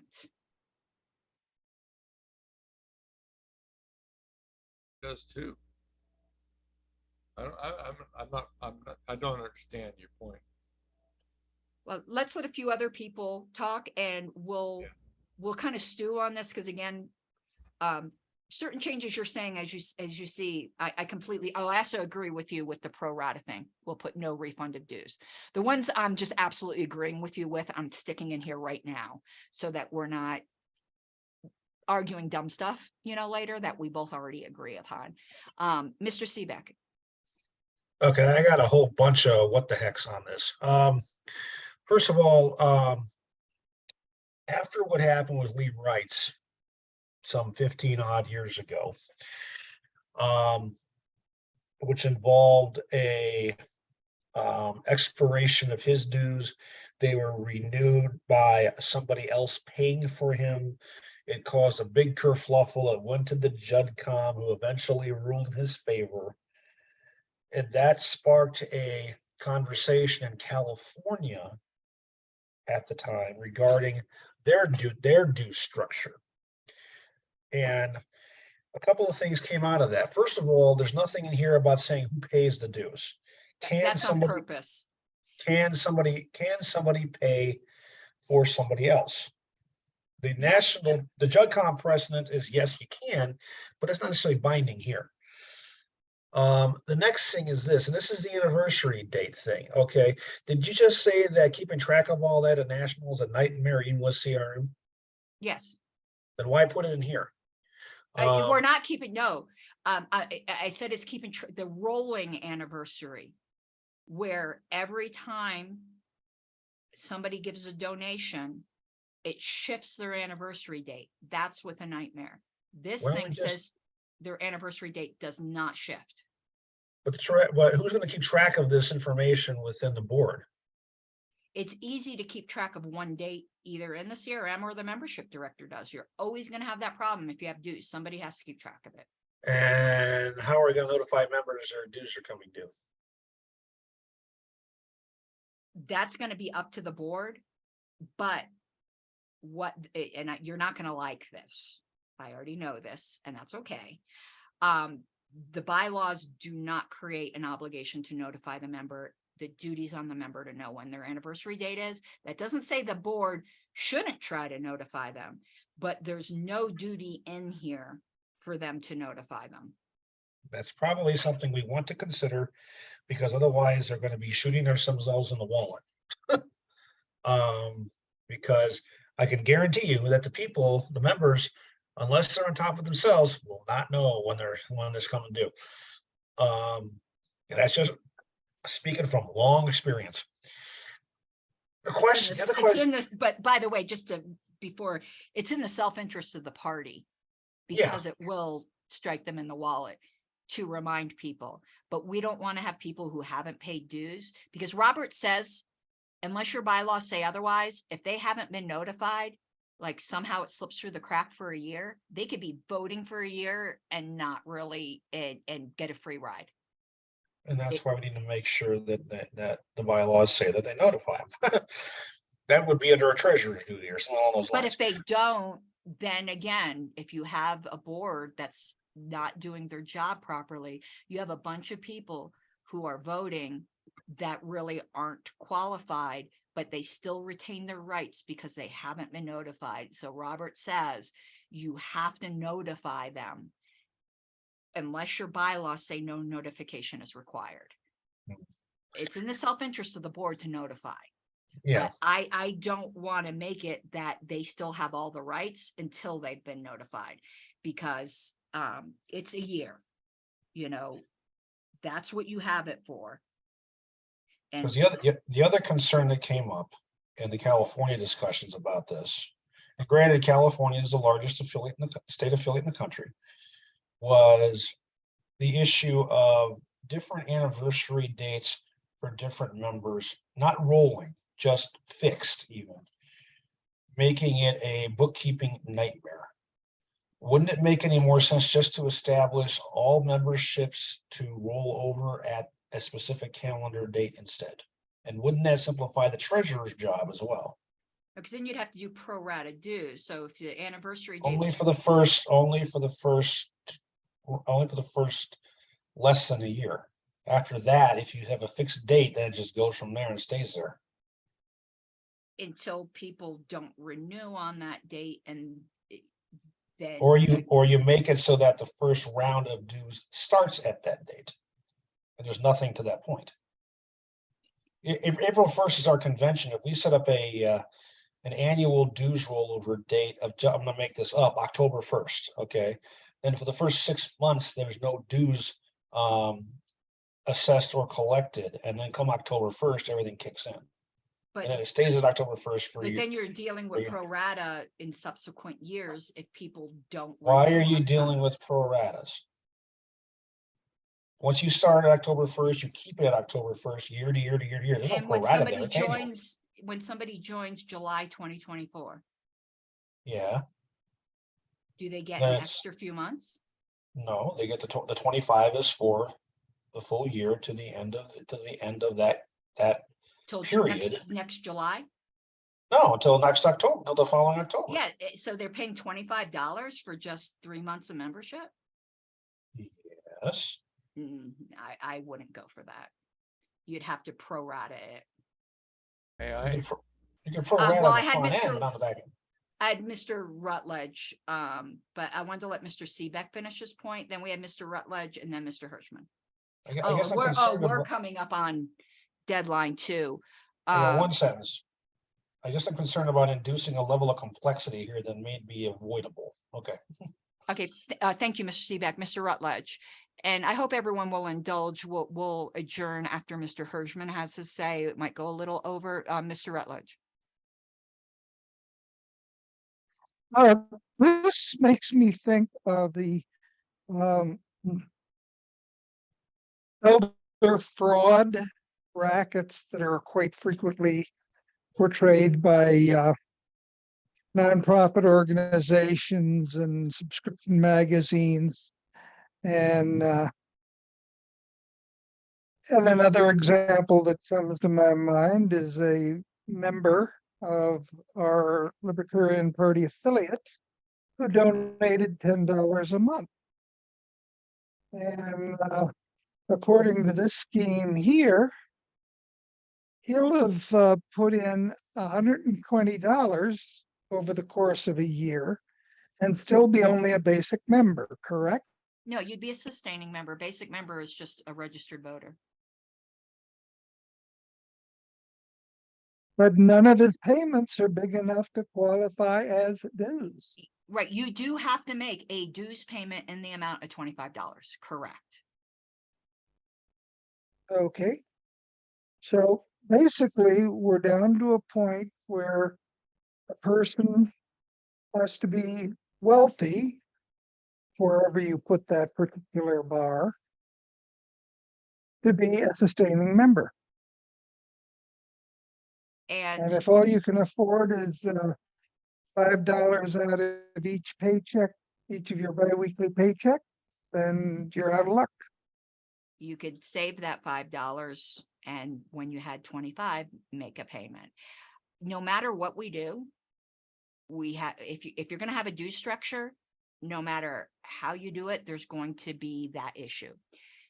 The reality is politics costs money. If we really find these types of objections super, super weighty, we shouldn't be proposing dues. National, And just, it's the reality of the situation. We either propose dues or we don't. And I don't want to create a bookkeeping nightmare as well. And having one single payment at $25. So I welcome you to propose an amendment if you think there's a different scheme in which dues are palatable to you, but the way I propose them are not. But I could just tell you that's why I proposed it this way. But I do hear what you're saying, but it's complicated to keep track of. And coming from the other direction, I can foresee the day when $25 won't buy a loaf of bread. And then the members can amend it in convention. National's $25. I could tell you there's an amendment coming out of the National Bylaws Committee to raise it to 50.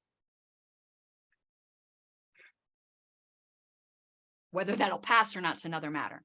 But National will let you pay by the month, and once you reach $50 within a calendar year, they do this weird calculation. It's difficult. Okay, so Mr. Hirschman, and then we will adjourn when Mr. Hirschman is done. And well, we won't adjourn. First, we'll set the next meeting date, then we'll adjourn. Mr. Hirschman. Okay, El Paso has a membership, $25 membership. And during my tenure as the treasurer, I moved to have it changed to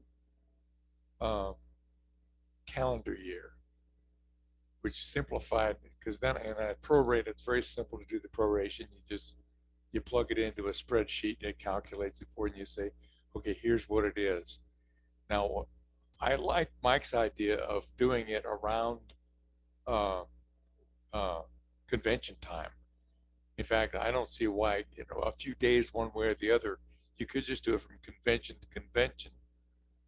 And you could have a button, you could have a donate button that is specifically for membership. And it could have this calculation, this proration calculation built into that. So it doesn't have to be that hard. The punchline on that is that conventions don't happen at the same time every year because they're constrained by election calendars in the election years, but not in the off years. Okay, but what I'm saying is, so what? So it's Without off changing a few dates around. days, who cares? No, we're talking months, man. Well, it would, yeah.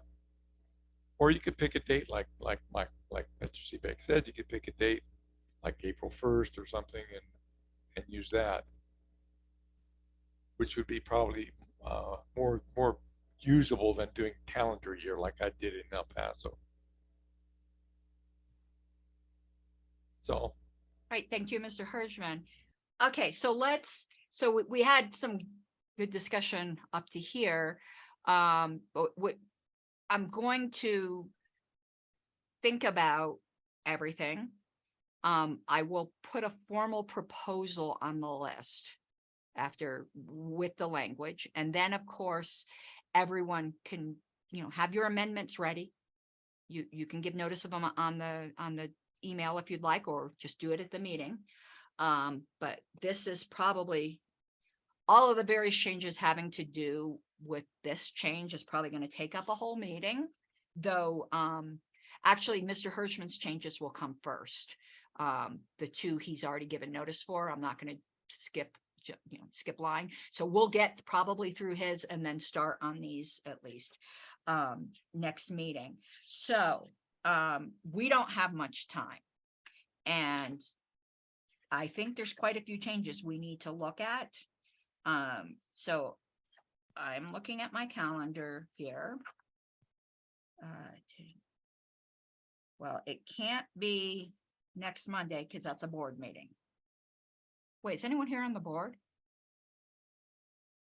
Kyle. Yep. Is there anything super important going on next board meeting that you wouldn't want to send a proxy?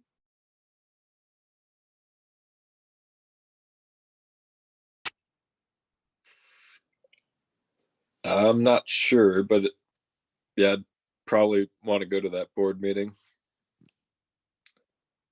Okay, what does Tuesday look like for everybody? The 10th.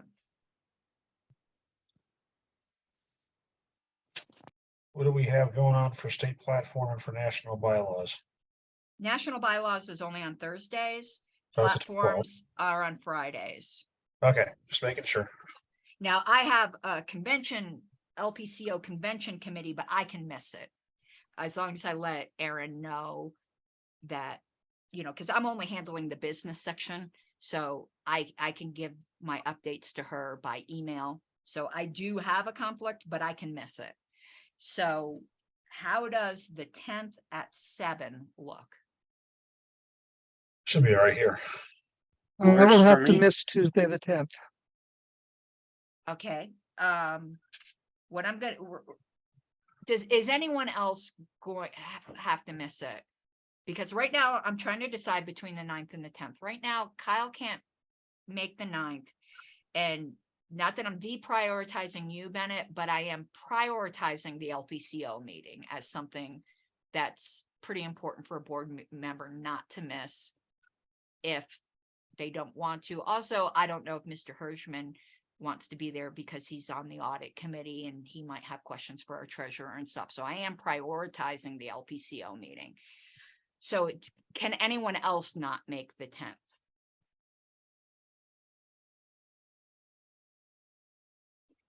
Okay, I'm sorry, Mr. Rutledge, but I'm going to be setting the next meeting for the 10th at 7.